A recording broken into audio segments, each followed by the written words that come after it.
Bismillahirrahmanirrahim. Assalamualaikum warahmatullahi wabarakatuh. Kita bertemu lagi dalam mata kuliah etika dan hukum bisnis.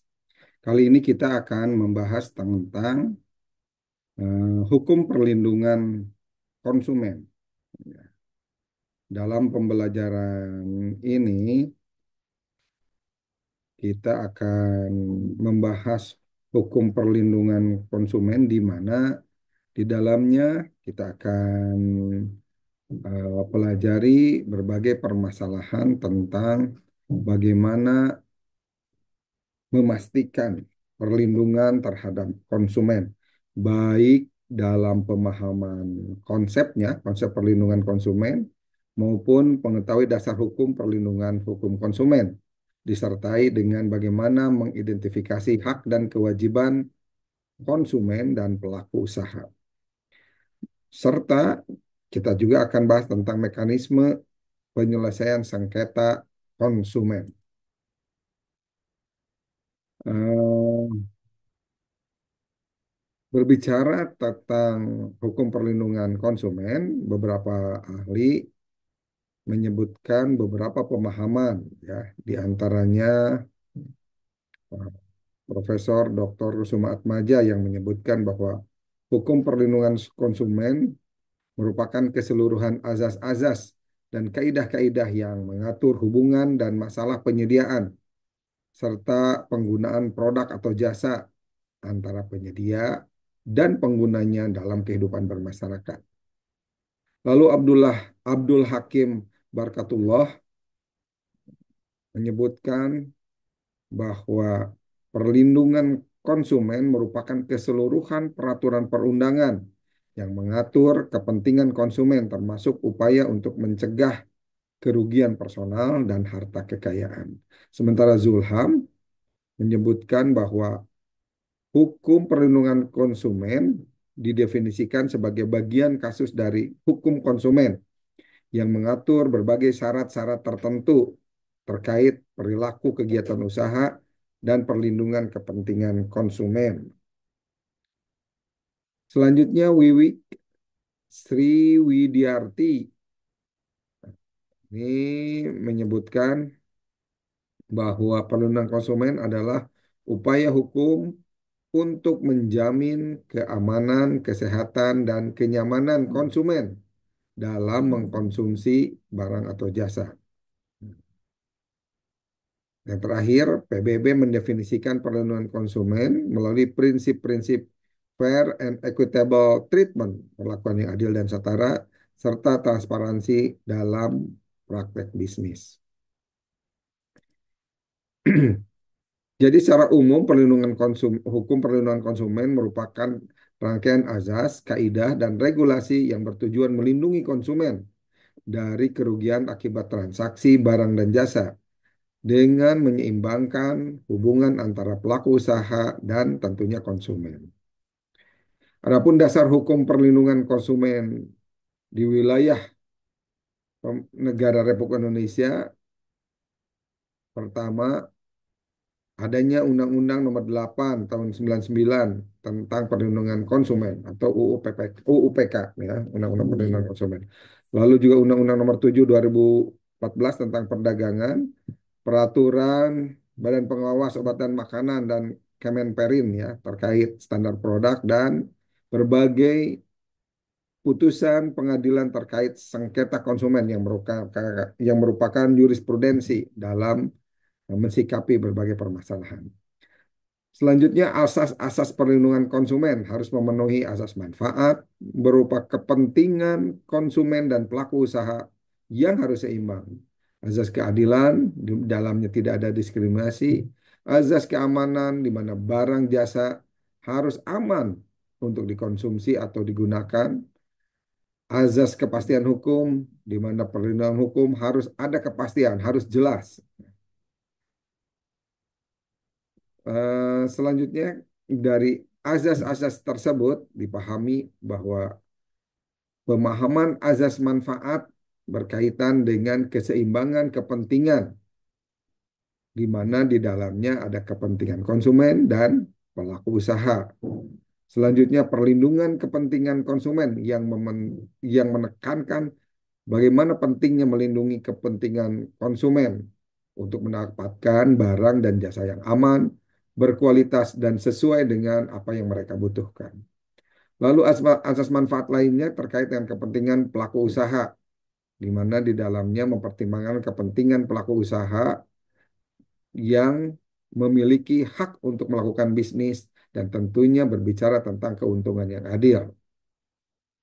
Yang keempat, keadilan dan kesetaraan. Asas manfaat ini menekankan pentingnya keadilan dan kesetaraan dalam hubungan antar konsumen dan pelaku usaha melalui pengaturan yang transparan dan tentunya adil.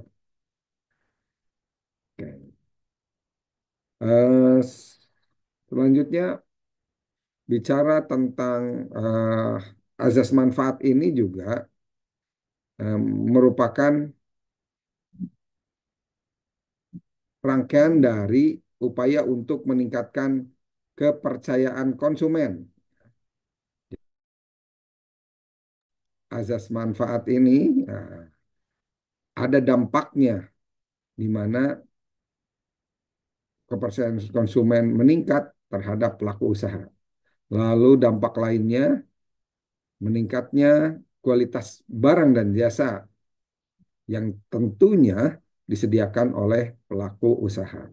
Serta azas manfaat ini akan meningkatkan keadilan antara hubungan konsumen dan pelaku usaha. Dalam hal azas keadilan, di dalamnya tidak ada diskriminasi ya dalam hubungan antara konsumen dan pelaku usaha. Harus perlakuan atau perbedaan perlakuan yang tidak adil. Nah, ini bisa saja berupa hal-hal yang terkait dengan faktor ras, agama, jenis kelamin ataupun sosial. Yang kedua, azas keadilan ini bermakna adanya kesetaraan dan dalam perlakuan sehingga menghasilkan komitmen keadilan dan kesetaraan dalam semua aspek transaksinya. Makna lain dari asas keadilan adalah pelayanan, pelayanan yang adil dari pelaku usaha kepada konsumen, ya, berupa informasi yang jelas, harga yang transparan, dan penanganan keluhan yang efektif. Yang terakhir, hak-hak konsumen yang sama, ya. Di sini semua konsumen mendapatkan hak-hak yang sama, mendapatkan barang dan jasa yang aman, berkualitas, dan sesuai dengan kebutuhan mereka. Dampak dari asas keadilan ini tentunya akan meningkatkan kepercayaan konsumen terhadap pelaku usaha, meningkatkan kualitas pelayanan dari pelaku usaha kepada konsumen, dan meningkatkan keadilan sosial dalam ruang lingkup masyarakat.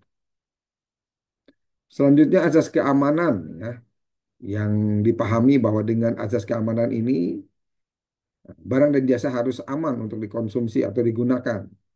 Ini maknanya keamanan barang dan jasa harus dirancang dan diproduksi dengan mempertimbangkan keamanan konsumen.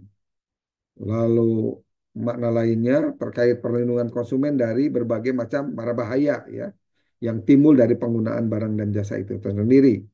Bisa berupa cedera fisik, kerugian finansial, ataupun dampak lainnya yang merugikan.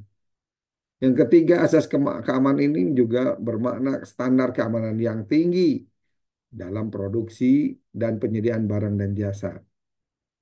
Disediakan semuanya barang dan jasa tersebut memenuhi standar keamanan yang ditetapkan.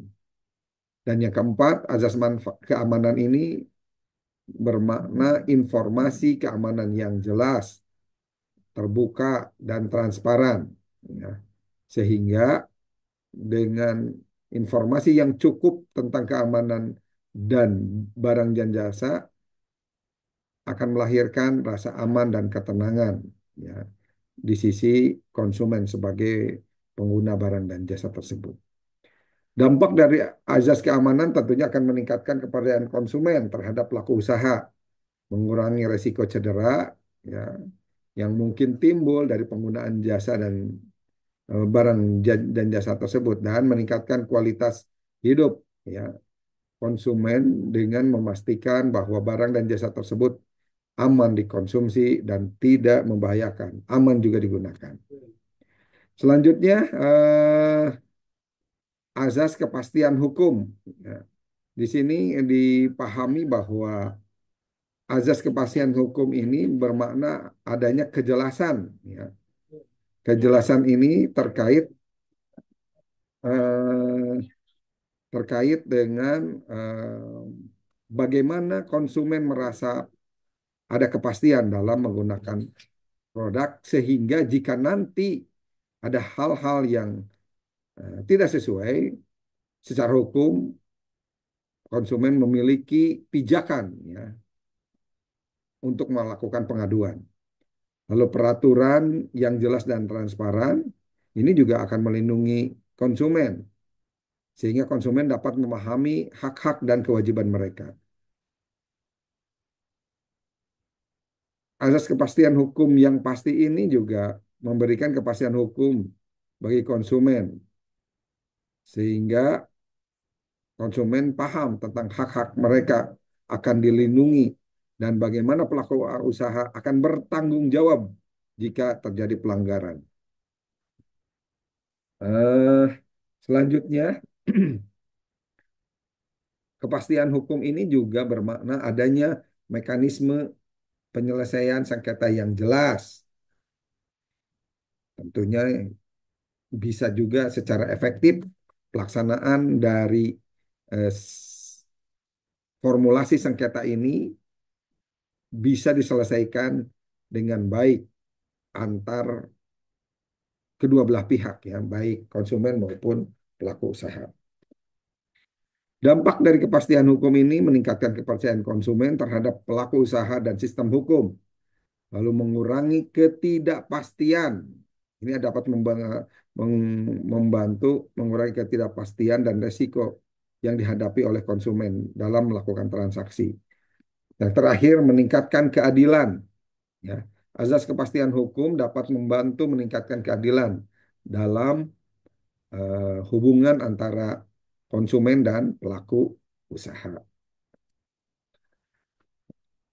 Diketahui bahwa hak-hak konsumen bisa dilihat dalam Undang-Undang Perlindungan Konsumen Pasal 4 yang di dalamnya ada hak atas kenyamanan, keamanan, dan keselamatan, hak memilih barang atau jasa secara bebas, hak mendapatkan informasi yang benar, hak untuk didengar pendapatnya, dan hak untuk mendapatkan advokasi jika di kemudian hari ada masalah.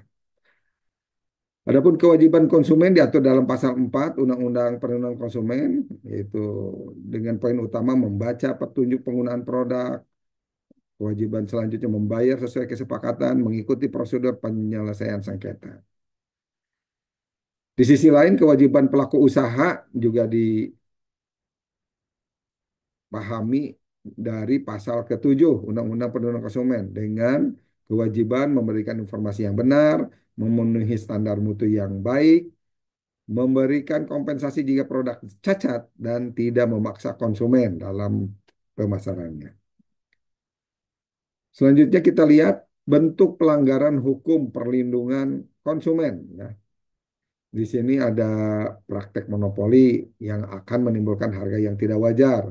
Pelanggaran lainnya terkait iklan yang menyesatkan atau klaim palsu, lalu produk yang kadaluarsa atau rusak, dan pencantuman harga yang tidak jelas. Bagaimana penyelesaian sengketa konsumen? Nah, mekanismenya diatur dalam pasal 45 ya, Undang-Undang Perlindungan Konsumen dengan melakukan gugatan perdata ke pengadilan, lalu juga melaporkan ke Badan Penyelesaian Sengketa Konsumen atau BPSK dan melakukan mediasi ataupun litigasi secara hukum. Contoh, ini kita lihat contoh kasus perlindungan konsumen. Ini terkait kasus susu formula yang tidak memenuhi standar Badan Pengawas Obat dan Makanan. Ya, solusinya pelaku usaha didenda dan ditarik produknya dari pasaran. Peran lembaga perlindungan konsumen. Ada beberapa lembaga perlindungan konsumen terkait bagaimana konsumen mendapatkan perlindungan haknya. yaitu Badan Perlindungan Konsumen Nasional, Badan Penyelesaian Sengketa Konsumen, dan Yayasan Lembaga Konsumen Indonesia atau YLKI. Kesimpulan dari pembelajaran ini, kita harus paham bahwa perlindungan konsumen adalah hak fundamental, ya, di mana di dalamnya ada undang-undang perlindungan konsumen yang menjadi payung hukum utama agar kedua belah pihak dapat melaksanakan hak dan kewajibannya, baik konsumen maupun pelaku usaha. Dan yang ketiga, konsumen dan pelaku usaha harus memahami hak dan kewajiban tersebut. Ya, ini referensinya. Demikian pembahasan kita kali ini tentang hukum perlindungan konsumen. Mudah-mudahan bermanfaat. Terima kasih. Assalamualaikum warahmatullahi wabarakatuh.